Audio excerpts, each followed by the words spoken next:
So my name's Tracy Williams. I'm from the Sickle Cell Society. I'm really happy to be joining you this evening, along with one of my colleagues, Johnson Cole Wilson.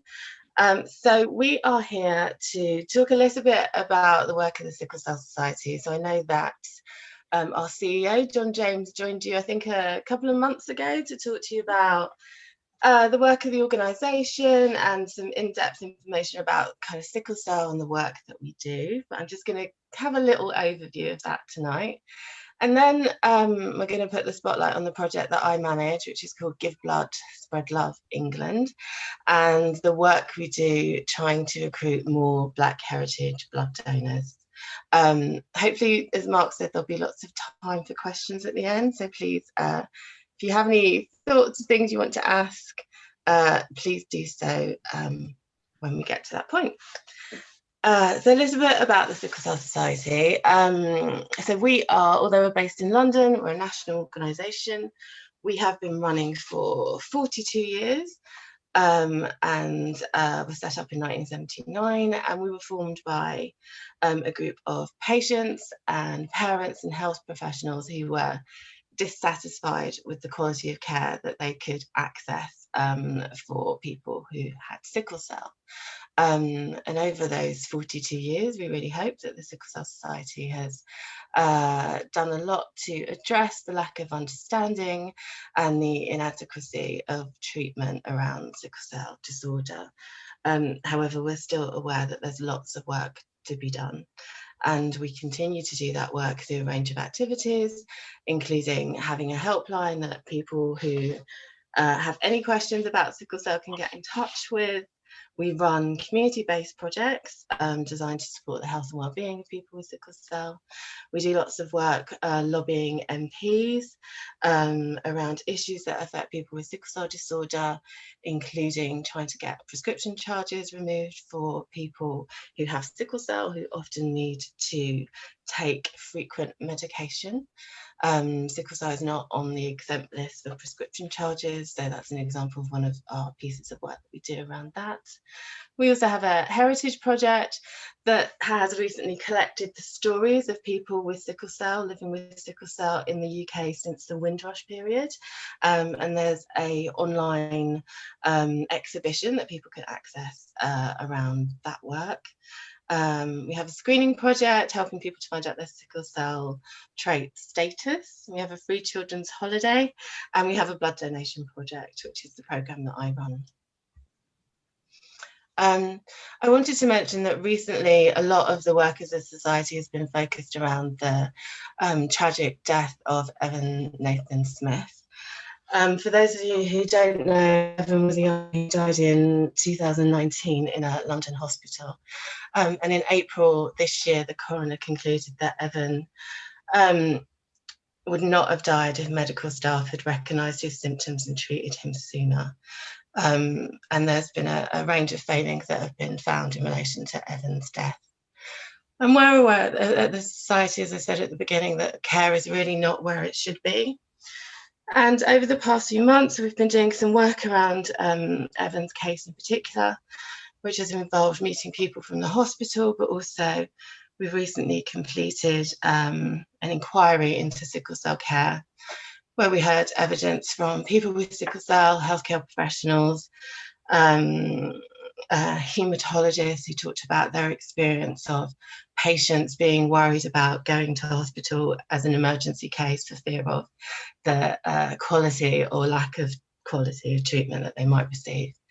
So we continue to work on the issues that caused Evan's death, but also we recognise as a society that this tragic case could have happened anywhere really. So we continue to push for better care, and we hope that the report will be published in August of this year will be the start of helping to improve long-term permanent improvement for people with sickle cell who are accessing care. I've just got a couple of slides just to talk about sickle cell disorder. because I'm assuming not all of you attended the previous presentation. So sickle cell disorder is the most common serious genetic condition in the world, and it's estimated over 15,000 people in the UK live with sickle cell. So sickle cell, SCD, as you'll see it written on these slides, describes a group of blood disorders which is caused by the inheritance of two abnormal genes, which causes faulty hemoglobin. And hemoglobin is what makes our blood red, and it's an iron-containing protein, and it supports oxygen to move around the body. A sickle cell trait, which is when an individual has one sickle cell gene, is incredibly common. So I think most people aren't aware that, for example, 1 in 4 people from a West African background and 1 in 10 people from a Caribbean background will have sickle cell trait. And this is very much part of the awareness raising that we do at the society, but it's also very much linked to the work we do around blood donation. And just another point on this. So because sickle cell disorder causes red blood cells to become sickle-shaped, as you can see in that diagram, that is what causes the blood cells to get blocked, to get stuck in the blood vessels and stop oxygen reaching the whole of the body. And this causes what's called a sickle cell crisis, which is a term that I'm sure some of you would have heard before. And some of the symptoms of sickle cell disorder include anemia, fatigue, priapism, strokes, eyesight damage, leg ulcers. Sickle cell can be a very serious illness, and death can result from complications of sickle cell. There is a cure for sickle cell disorder, a stem cell or bone marrow transplant. However, this for most people is impossible to access, and it's an extremely risky process. So despite the relative prevalence of sickle cell disorder, treatment options still remain limited. For many, as I mentioned, they include daily medications, and for those most severely affected, blood transfusions. But happily, more and more people are living longer and healthier lives, often due to improved treatments using donated ethnically matched blood. Which brings me on to the project that I manage, which is called Give Blood, Spread Love England. So this project is, it's a community-based project, it's a community development project. I work with a team of volunteers who are really at the centre of what we do, at the heart of what we do, and they support us to engage with our target communities, who are people from Black heritage backgrounds, to raise awareness of the need for ethnically matched blood. That's a snapshot of just some of us there on the right. And why are we doing this? So we're doing this because there's an urgent need for more Black heritage blood donors to come forwards. So NHSBT, who are the blood donation service for England, state that 40,000 new Black heritage blood donors are needed. Currently, only 1.5% of blood donors are of Black heritage. And for a long period of time, there's been work going on trying to increase the amount of people from our target backgrounds to give blood. And the reasons that there are not enough people from our target communities coming forwards are complex. They're complex, and we try and engage with those reasons in the work that we do. But for example, there are some very there are some myths and fears around blood donation that research has shown, and also our work in the field recently very much supports, that are more prevalent in people of Black heritage backgrounds than the rest of the population. So what we do is we engage with our target communities wherever they are. So we're now working across England, and we initiate the conversation about blood donation. We try and replace some of the myths that people might say about blood donation with some facts. We gently challenge myths where they're strongly held and firmly held beliefs, which they often are. We use a range of methods, including lots of online methods and online tools, to explain the facts around the blood donation process. We hold online events, like we're not holding this event, but we participate in online events like this and go on to face-to-face events, do lots of work with churches, although we're a secular group. And we engage with communities wherever they are to try and raise awareness and encourage people to sign up to the blood donation register. So this slide is just an example of some of the things that research has shown that people say when you raise the topic of blood donation, and some of the things that we ourselves have found are quite common, particularly in our target communities. So I think if you think of like some of the things on this screen and then think of kind of putting themes on them, some of them are around awareness or lack of awareness. So some of them are simply that, you know, I didn't know that there was any need for blood, because the blood donation service does a really good job of like looking like it's very much in control of the blood that is needed, and it is very much managing that very carefully. So people kind of often don't understand that there, you know, when we say that there's an urgent need, but everything seems to be fine as far as they experience it. Also, some people just say, I don't know how to donate, where do I go? I don't have the time, how long does it take? Kind of fairly straightforward reasons that it's easy to address. There are other issues that come up. Being scared of needles is common, like throughout kind of everyone, really, pretty much. No one loves needles, but we have research shows that people from our target communities cite this as a higher reason for not wishing to donate, and that often sits around a fear of a lack of trust around the hygiene and the safety of the process, which again is shown to be high in the people that we are wanting to speak to and engage around blood donation. And there are lots of others on there, but I just want to pick out the one in red, because often it's, you know, we're engaging with people on quite a complex topic, and sometimes it's not because people have a set reason about why they don't want to do it, but it is maybe just a kind of natural apathy that we all have as human beings. And sometimes until something's put in front of you, or someone asks you the question, or you see a reason to do something, it's quite natural to assume that someone else will do it, or that it's been taken care of, and that I can up and actually take an action. So through the work that we do, hearing the stories of people who have sickle cell, whose lives have been saved by blood transfusions, we try to raise the topic.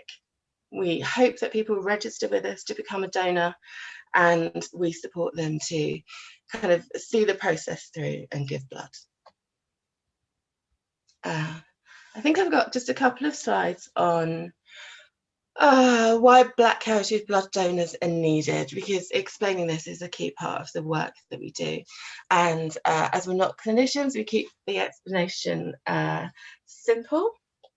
And that's to explain that although lots of people think that everyone's blood is absolutely the same, the fact is that there are different types of blood and different subtypes of blood. And there are some rarer blood types which are more common in people of Black heritage. And one subtype of blood is called RO, R-O, which is 10 times more common in people of Black heritage than in white people.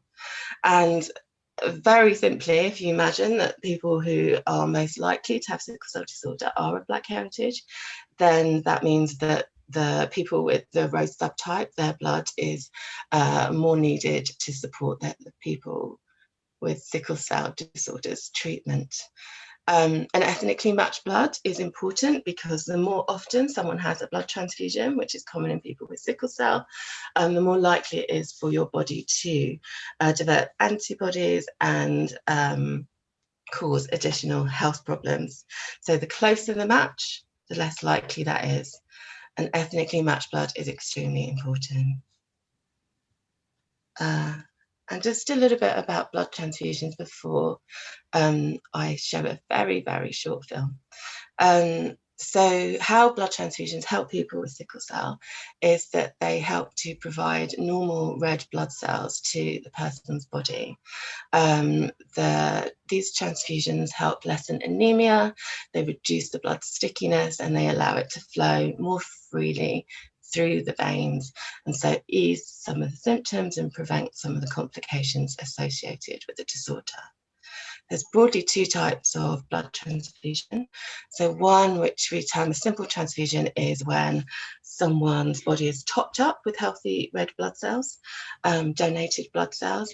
And the other, which is called exchange transfusions, or EBT, exchange blood transfusions, is when up to 2/3 of someone's sickle-shaped blood is exchanged for donated healthy cells.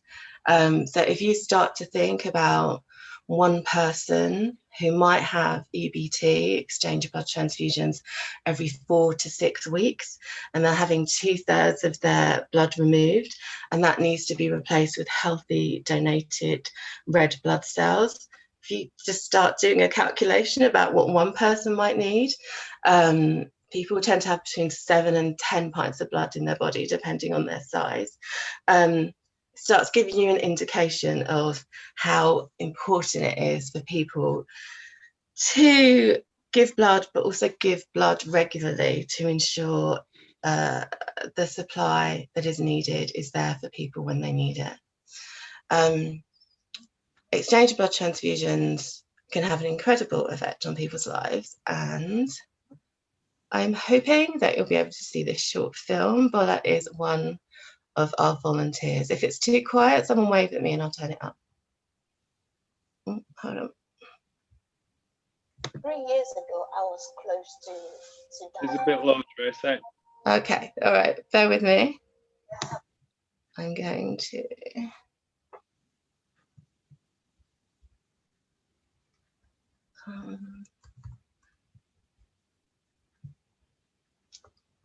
okay. So I'm looking for my volume bar, that's what I'm doing. I could hear it, just it was pretty low, but yeah, if you play it, that'll be fine if that's as loud as it'll go. Okay, let's see. 3 years ago, I was close to... That's fine.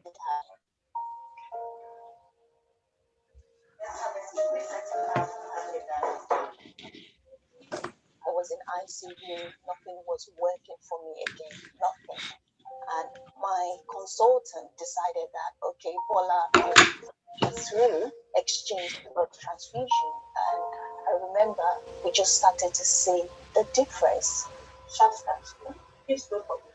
Hospital used to be my second home, but now I don't have crisis. I have more energy. I'm here for my husband and my children. This has been life-changing for her ever since we started this just over 3 years ago. She hasn't been to hospital, admitted a duty since, which is a huge achievement. I'm able to do what I love doing.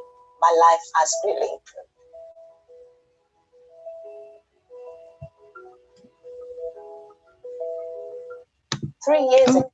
Okay, I hope everyone could hear that. Is that okay? Yeah, the subtitles helped as well. Okay. So that's fine. Yeah. Those bonus.